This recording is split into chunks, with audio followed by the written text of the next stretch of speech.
Hey dudes, welcome to Splat from the Past, the only 80s themed horror and sci-fi show where things can get totally radical.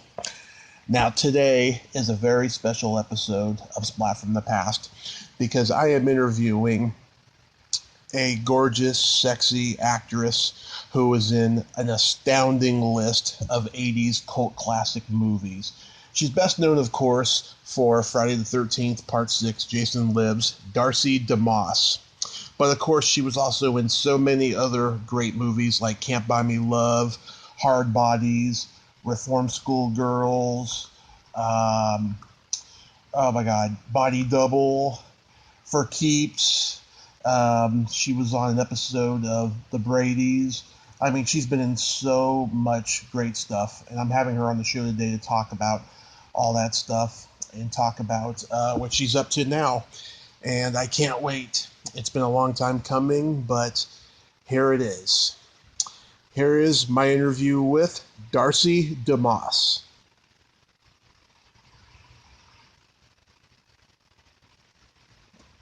Hey, Darcy. Hey, how are you? I am wonderful. How are you today? I'm doing really good, thanks. Just took my dog for a nice long walk and ready for your questions. Awesome. This is such a wonderful honor. Thank you for taking the time today.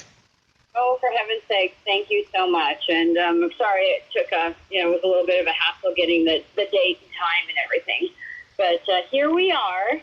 Here we are. Yes, life can get busy sometimes. Exactly.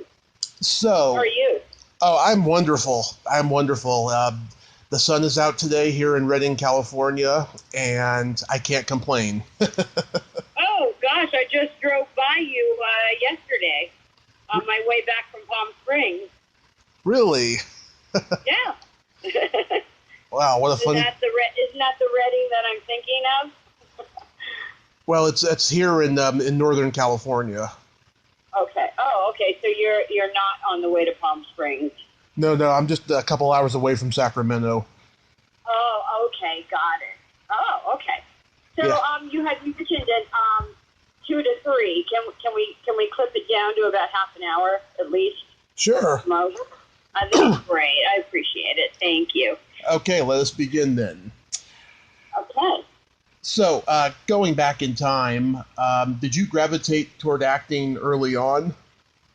I did. I was a dancer, and my father put me in these amazing dance classes, and I started every Saturday from 12 to 5, and I took ballet, tap, jazz, acting, and musical comedy, and I really just fell in love with dance, was my first love.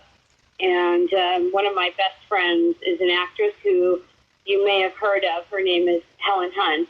Yep. She and I were in class together, and she was a working actress at a very young age. I think we were about 12, and she was working on Swiss Family Robinson, and I spent summers with her on set when I didn't have to be in school, and I just always loved, becoming a different person, the art of acting.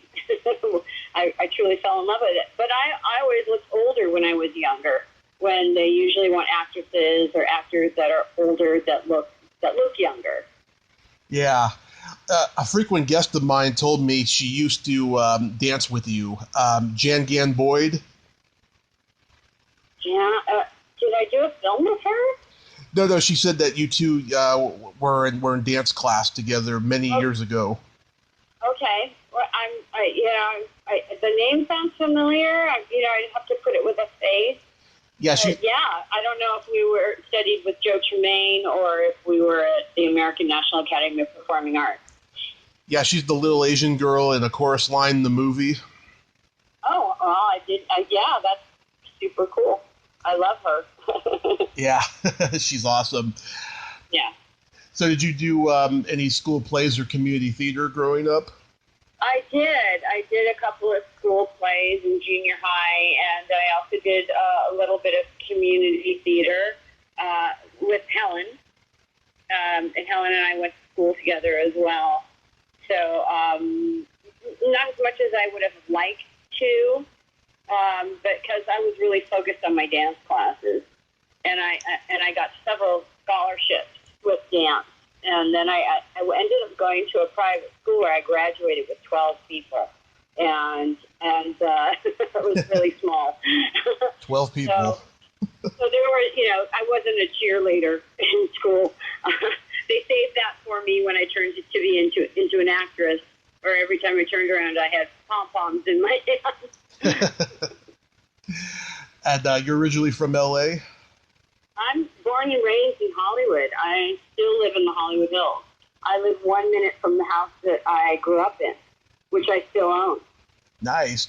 So you got two houses close together. Yeah, it's great. We have wonderful tenants, and it's just, it's just so nostalgic and lovely. Oh, yeah, that's awesome. So after high school, did you study acting with anybody famous out there? Well, I studied with Gordon Hunt. Mm-hmm. As far as famous, I studied with Francis Lederer, who was an old movie star for many, many years. From when I first started studying when I was 8 to when I was about, 20. Mm-hmm. Studied with him regularly. And if you Google him, he's done a ton of work, and he founded the American National Academy of Performing Arts, and it was he drove in from Palm Springs 3 times a week to teach, and it was a nonprofit organization. Oh, nice. Yeah. Any famous students in the class with you? Well, Helen. Yeah. And Kevin Spacey studied there. Wow, Kevin Spacey. That's awesome. Your first movie was Hardbodies. Was that a standard audition for you? It was. I auditioned, and then I went back for a callback, and then there's usually a third audition where they kind of, maybe it's about 3 girls at the end, and then they decide who they want. And that was Gino Havens. I also studied acting with Gino after he cast me in Hardbodies. Mm-hmm. Any great stories about working with Grant Kramer? Well, Grant is a terrific person. He and I are still, we bump into each other quite frequently, and he's just this really super cool guy. And I think he's got a new baby. Maybe she's about 3 or 4 now. But, also Courtney Gaines.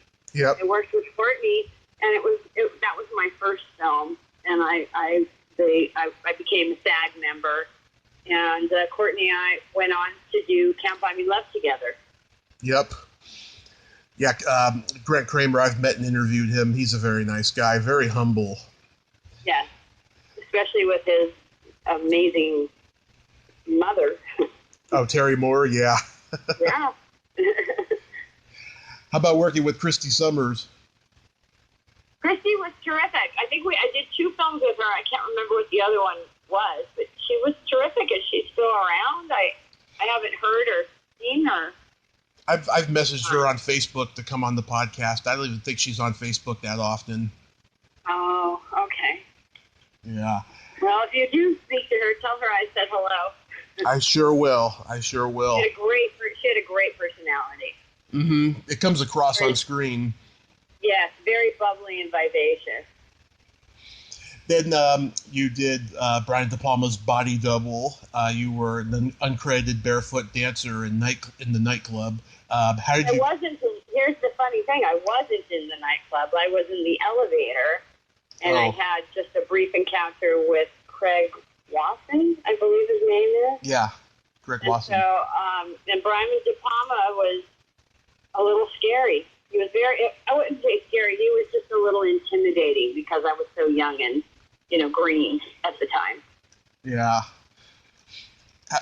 So, yeah, that was an IMDb flubber that they put you in the nightclub, not the elevator. Yeah. Wow. You were a member of the dance squad in Give Me an F. How was that experience? That was amazing. Charles Dance was, I think he hired me, and I think I danced with him, with Joe Tremaine. And, I was literally paid to dance for about a month, I think. We were just going over the choreography and rehearsing, and then we filmed. And it was just an amazing experience. I always gravitate to hair and makeup, and had a really fun bond with the woman that did my hair and the other woman who was her sister that did my makeup. So it was just terrific. Just, dancing and being in front of the camera and learning, getting marks and just doing what I love. Mm-hmm. And amongst those dance squad members was Lisa Wilcox and Holly Gagnier. Did you interact with them? Well, Holly Gagnier, sorry. Gagnier, I dated her brother. Oh. Robert Gagnier, way back a million moons ago. So but interestingly enough, the dance squads didn't rehearse together. Everybody had their own choreography. So yeah. I only danced with the girls that were in the duck. That was my squad. Wow. How did you get to be in Cheech and Chong's Get Out of My Room music video? I auditioned for that, and I went into the audition, and I looked around the room at every woman that was auditioning for the same part I was more beautiful than the other. And I came home, and the person I was dating at the time, I said, "Oh my goodness, I'm never going to book this job. These girls were just so gorgeous." And a couple of days later, I came home, and it was a little depressed, and there was a message on the machine, and he told me, "Well, I got some good news for you. You booked the job." And then they had discovered that I was the aerobicized girl. So they put me in the front teaching the girls aerobics. Right. And I remember, I don't know, both Cheech and Chong were really fun, really nice guys. And one of them had their dogs come in, and I can't remember which one, but I think the dogs with fuchsia pink tips on the ears and on the paws. And I'm an absolute animal lover, and so I hung out with the dogs most of the time. I love that video. It even made it onto Beavis and Butthead one time. I have never seen it. Yeah. It's a fun, funny video. It's very 80s. You are my 7th guest from Friday the 13th, Part 6, Jason Lives. How did you get cast as Nikki? Well, interestingly enough, I went in for Part 5, and I auditioned, and I booked the job. And that director, it was actually Halloween when I went in. It was I had went in to sign the contract. And the director wanted to have dinner with me, and it was Halloween, and I already had plans, and I hadn't read a script, and he wanted to go over the script with me, and it just was inappropriate, and it didn't seem like it made any sense. Yeah. So the next day, I didn't have a job, but they had to pay me because I'd already signed the contract. The director didn't want to work with me, and this is a fact. This is like where it comes into that Me Too movement. Yeah. Just, so it's just so it happens all the time. Anywhere, everywhere, for women, especially, of course. So, so I didn't actually end up doing Part 5, but I got paid for it. And then the casting directors brought me in for Part 6, and they said, pretend like you've never met Frank Mancuso Jr. when I went to the callback. Because they already had to pay me for Part 5. So they hired me for Part 6. And it was a blessing because Tom McLaughlin is the most amazing person. I'm still really good friends with him. I happen to be a photographer. I photographed him. And we do autograph signings together, and he's into my home, and we're very friendly. So part 6 turned out to be a blessing. And, in part 5, he puts the shear, she's running through the woods naked with the shears in her eyes. And when I read the script, I was a little bit horrified going back to part 5. So it worked out perfectly. So part 6 had no nudity.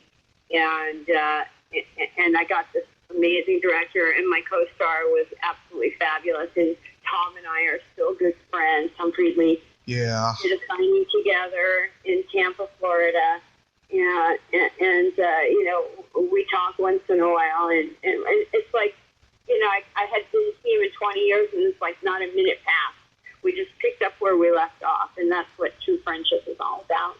Yeah, Tom Fridley is a wonderful guy. I talked to him almost close to 2 hours. He was just a great guy, and he loved to talk. Yes, he does love to talk. I love him more than anything. He's the best. Yeah. How was it kissing him?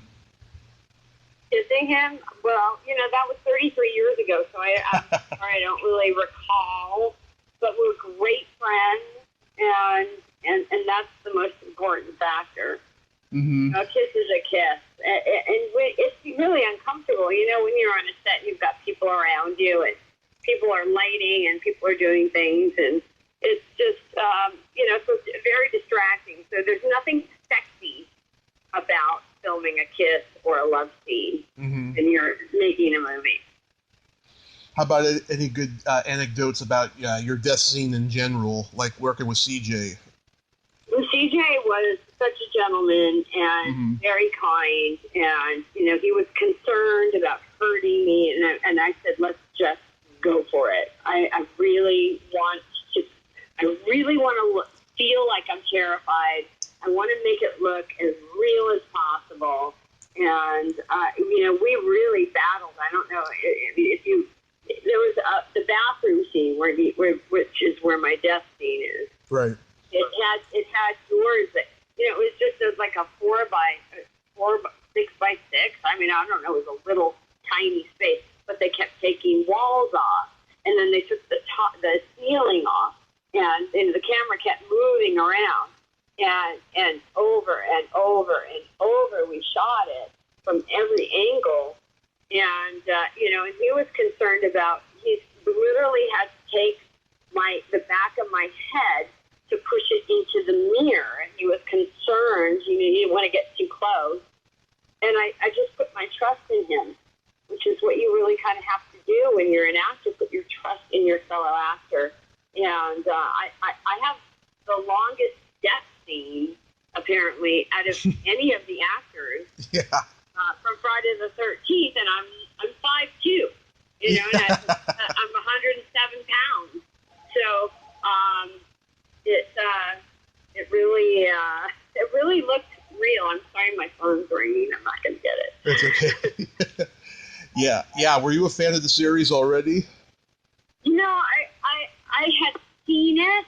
I think I saw one of them. I wouldn't really say I was a fan. I do love horror. I think I enjoy more being in a horror film than I do watching a horror film. Mm-hmm. Do you get recognized from this movie the most? I got to tell you, it's 33 years later, so not really. When I do my autograph signings, we do a lot of conventions, and people know. And I've got a big poster with the old photos of me and CJ and I. Mm-hmm. So then people go, oh, right. It's been a minute and a half, so. Yeah. You are my fourth guest from Reform School Girls, and the people I've interviewed, there's mixed, experiences there. Some said, it was negative. Some said it was good. But for you, how was this experience? Who were your other guests? I'm so curious. Tiffany Helm, Tom DeSimone, and Winnie Freeman.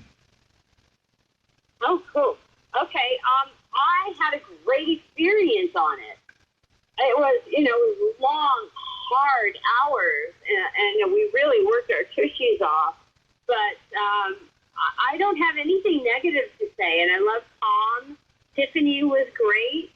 Wendy O was fabulous. Yeah, I didn't really interact with her too much, or Sybil. The person that I did interact with quite a bit was Tom. Was Pat Ass. Mm-hmm. She was quite a character. Yeah. She would sit at the craft service table and shoot her insulin shots. I guess she was a diabetic. Yeah. I would walk to the craft service table and there's somebody shooting up.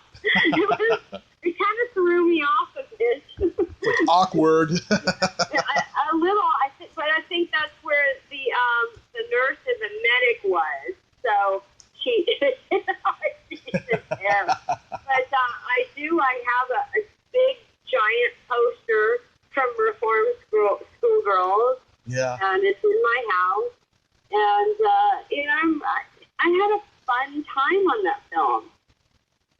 Mm-hmm. I love the movie. I have nothing negative to say. I don't know why anybody would say it was negative, but and Linda Carroll and I became friends. We didn't really even interact during the filming because, she was the good girl and we were the bad girls, and we just kind of stayed in character. But a few years later, we became really good friends and hung out and had a lot of fun together. Oh, that's good. Yeah. Now, Tiffany had a negative experience. She ended up getting fired halfway through it, she told me. Oh, Tiffany did? Yeah. Oh, well, I don't know why. Something fired. Yeah, she told me about it, but I forgot why. It was a while ago. How was making Return to Horror High? Well, I just had a tiny part. I only worked one day, and that was George Clooney's first film. Mm-hmm. I was hired by Greg Sims.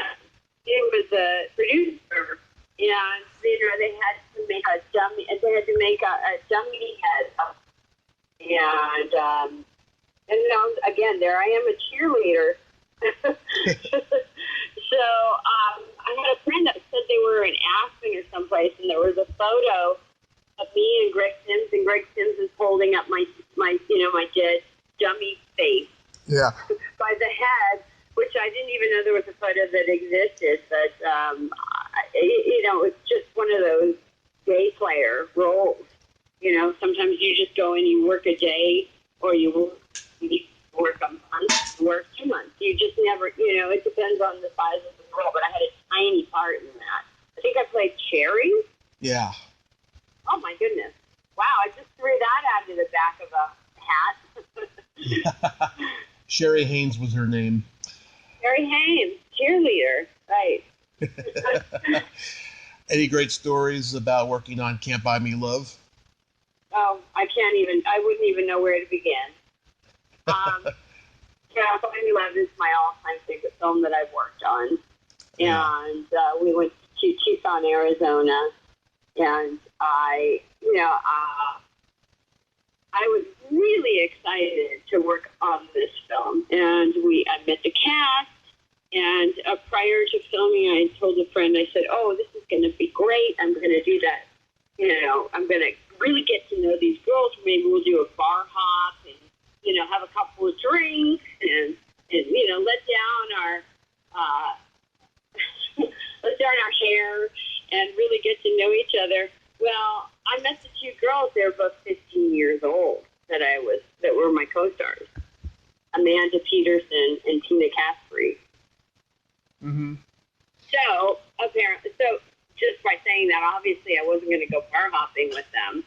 So when I found out how old they were, and I said, "Oh, so you girls want to go to the movies?" Trying to think of something to do with them. It didn't include, drinking, obviously. Amanda ended up being my very best friend, and she was so young. She was working a lot here in Los Angeles, and I became her guardian. Oh, nice. So she lived with me, and in the Hollywood Hills, and we were just great friends. And my nickname for her was Sweet Pea, and she called me I know, very sweet. And to this day, when I think about her, it breaks my heart that she's no longer with us. I know. It's been a while since I watched the movie. If I did, I'd probably tear up after hearing that story. That's sweet. Too young, too soon. Mm-hmm. Yeah. Too soon. It breaks my heart that she's not with us anymore. And, she would come into town. She moved back to Colorado. She'd come into town. She'd stay with me. It's just tragic. Mm-hmm. How about working on For Keeps? For Keeps was interesting because we went up to, that was John Avildsen, mm-hmm. who, won a little Oscar for the movie called Rocky. Yep. We went to Canada for the snow, and interestingly enough, there was no snow, so they had to bring in the snow blowers because that was supposed to be up in the east where there was snow everywhere in the film. Yeah, I think that movie should be shown to every high school around the world. Yeah. It's very realistic. Control. It's a very realistic portrayal of teen pregnancy, I think. Right. How did you get cast in Brittany Fox's Girl School video? I don't even know if that's me. I don't know. I don't know anything about that. It's just one of those weird things. Maybe it's something I worked at that I don't recall, but I don't think that's me. Okay, it was just an IMDb flubber then. I know. It's weird, right? Yeah. IMDb, not so, it's putting some things up that aren't accurate. Yeah, I know, it sucks. I mean, I am a dancer, so perhaps I danced in something. I mean, I was Kim Richards' dance double in Tough Turf, but that doesn't show up on IMDb. Yeah, it doesn't. I love that movie, too. Any good stories about nightlife? Oh, my God. John Ash. Mm-hmm. He was fabulous. And he was married to Patty Duke. So my girlfriend, Helen Hunt, did a TV series with Patty. It was a sitcom called with Patty Duke and Richard Crenna. And one day, I did a lot of extra work on that when I was about 16. And one day, I guess Patty Duke was sick, so they needed somebody to come in and run lines with Richard Crenna. So I went in because I was always there with Helen. I went in and I ran lines with Richard Crenna for him as Patty Duke, which is really kind of fun and like out there. I've never even told anybody this, but I had this scene where I'm in bed with Richard Crenna, and it just felt so uncomfortable and weird. And I thought my script, Richard Crenna knew all his lines, but I didn't know mine because I was pretending to be Patty Duke. But going back to John Ash and Grimes, Scott Grimes. Scott Grimes, yeah. Right? Scott Grimes' mother was an agent for a minute and a half. So we had a lot of fun in that. I had playing a zombie, and the person that wrote the film was a director, and it wasn't quite working out. So they reshot and they rebooted with another director. It was a little challenging. You start with one person, and then all of a sudden another person comes in that you've already bonded with the first person. So it's challenging. But they had somebody come in to teach us how to walk like zombies. That was pretty funny. I took my mother to the screening, and she went, "Oh!" when she saw there's a scene in that movie where there's a car crash, and we're all the four idiots, like I'm going to say assholes. I'm one of them. I'm the there's two cheerleaders and the tough guys on the football team. We have a car crash and we die. Yeah. So they pan in to into this car crash, and it's dark, and there's this smoky, and I'm laying upside down, my eyes, I think my eyes are open in my cheerleading costume, and my mother, it really bothered her because she saw her daughter dead. I'm like, Mom, it's just a movie. Yeah, Cheryl Pollock's been on the podcast. She's interesting. Yes. And we just had a lot of fun. We played a lot of tricks on each other. We put chickens in one of the actors' dressing rooms, so when he walks in, we're like, oh, we like chickens. And he put itching powder in one of the actors' costumes. I just remember having to wear the same dress. It was my funeral dress, and then it was covered in blood. The blood was so sticky, so the dress just kind of formed to my skin. Yeah. It was pretty uncomfortable. But, imagine. When they asked, there were probably about 12 dresses that that they had made that was my funeral dress. They asked if I wanted one. I was like, absolutely not. Now I wish I had one. Just because it was so uncomfortable. That's why I didn't want it. Yeah. I remember when you were on Brady's 500. I have never seen it. The Brady Bunch revival in the early 90s. Right. I've never saw it. Yeah. Oh my God, that version of the Brady Bunch was dark. It was like a daytime soap opera version of the Brady Bunch.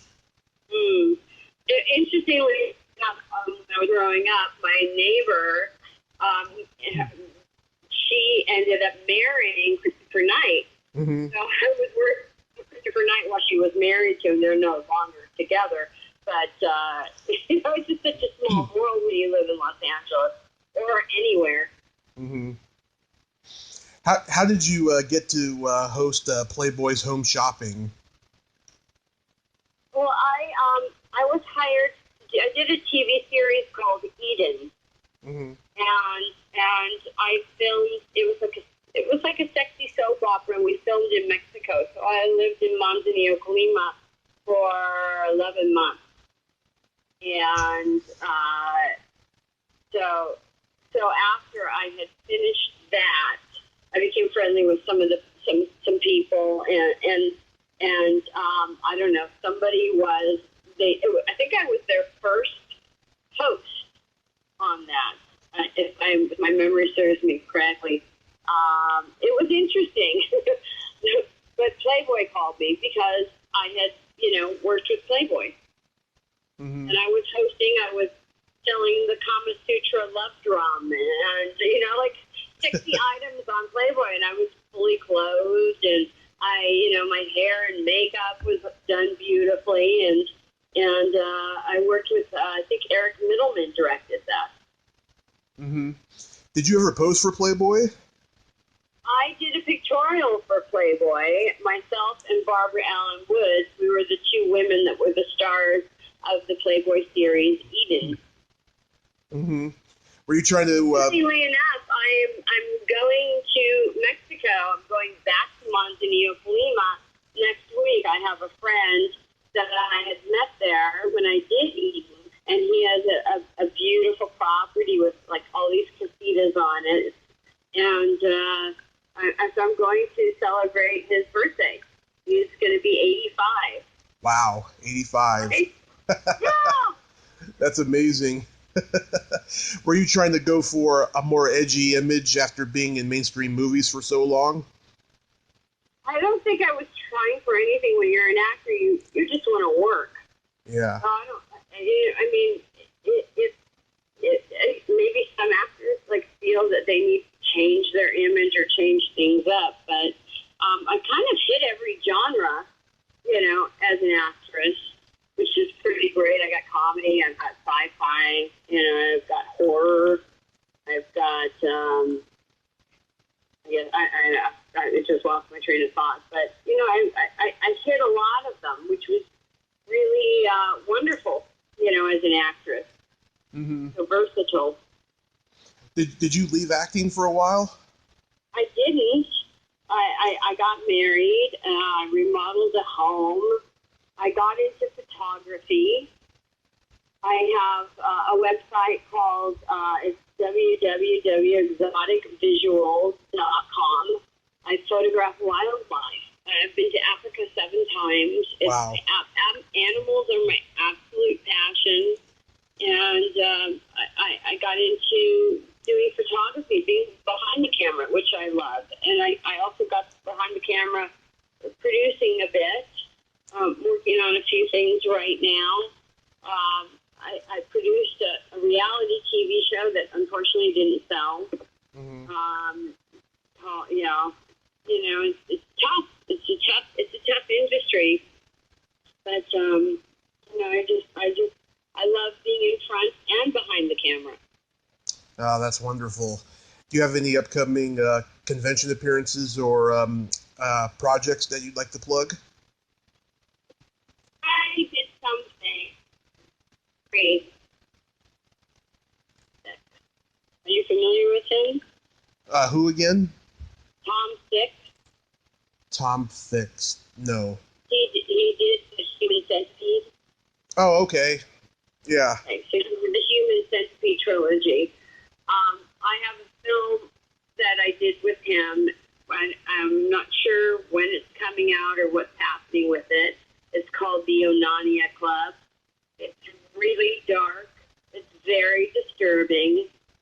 And that should be coming out at some point soon. And I did another film called Clown Fear that you can buy or stream, I believe, right now. Nice. And that's all out now.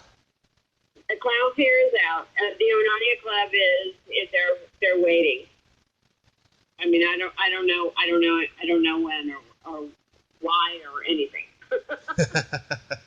Well, I'll keep an eye out for all that stuff, and I thank you so much for coming on today, Darcy.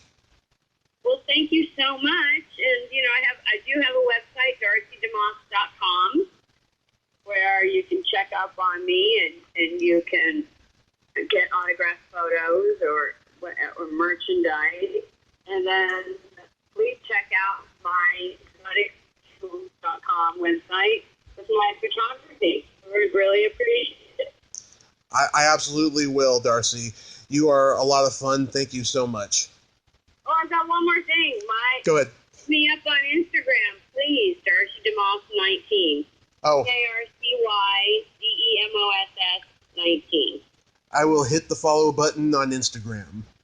Awesome. Thanks, darling. Thank you so great much. To talk to you. You're terrific. Oh, thank you so much. You're not too bad yourself. To talk to. Thank you so much and have a great day. You as well. Cheers to you. Okay. Bye-bye. Bye-bye. Well, there you have it. Darcy DeMoss. Ain't she a sweetheart? She is fucking cool, ain't she? I like her a lot. Thank you so much, Darcy. If you like this video, everyone, please subscribe to my YouTube channel. Add me as a friend on Facebook. Join my Tommy Kovac comedian page on Facebook. Follow me on Twitter and Instagram and all that fun stuff. Well, that's all the time we have this week on Splat from the Past. Until next time, this is Tommy Throwback Kovac saying, there's no shame in living in the past because the present sucks. Later, dudes.